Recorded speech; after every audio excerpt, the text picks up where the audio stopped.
Hare Krishna. Don't let the mind control the activities meant to control the mind. The mind often acts like our inner enemy. And the mind, it sabotages us. When we are trying to do one thing which is important for us, the mind just distracts us to this and that, in that way it sabotages us. And there are certain activities which are meant to control the mind.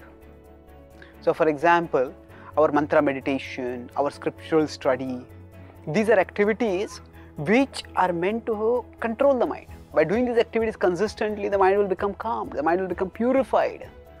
But the mind is so cunning that it sabotages these activities, that it takes control of these activities. So for example, suppose there is a war going on between two armies, and the first army has got some say weapons by which to check the other army. And now these weapons, they're about to shoot, maybe some guns to be shot at the other army. And then suppose that other army has an agent inside, and this spy suddenly catches and controls the machine. So just when it is about to shoot, it moves the machine so that instead of shooting at the enemy, starts shooting wildly in the air.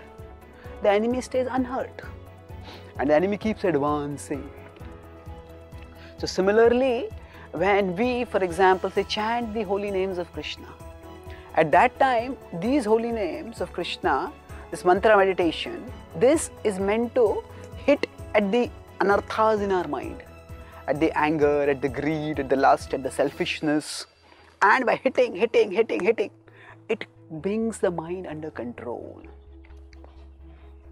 However, the same mind, so we are meant to chant the holy names, but the mind is inside us, and just as the bullets shot need to hit the enemy to floor them, similarly the holy names that we chant, they are meant to hit the mind.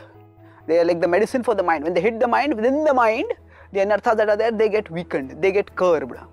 But what the mind does is, like a spy taking control of the gun and misdirecting it so that it shoots into the air.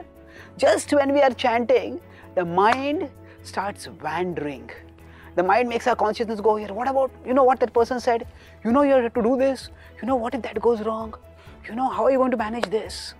The mind starts thinking about all the things in the universe. And our consciousness, instead of going towards the holy name, instead of taking the fount of the holy name and absorbing it within, it misdirects everywhere. So when the bullet of the holy name doesn't hit the anartha in the heart, then we don't get purified. We stay as it is, contaminated. And what happens? We are shooting in the air, we think, I have done the ritual, I have done my practice of chanting. But then anarthas continue hitting us. We still feel tormented by anger, lust, greed. But if we want to become purified, we need to make sure that the gun hits the target, that the bullets from the gun hit the target.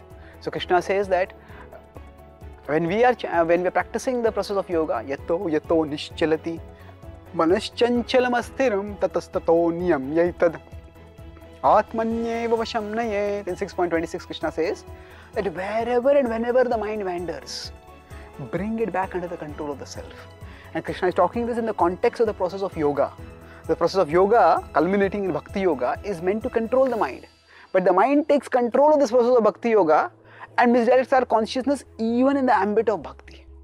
And that's why Krishna culminates this by saying that the best way to control the mind is to focus it on Him. Yoginam pi sarvesham madgatena antaratmana shraddhavan bhajate yomam same yuktatamo mataha.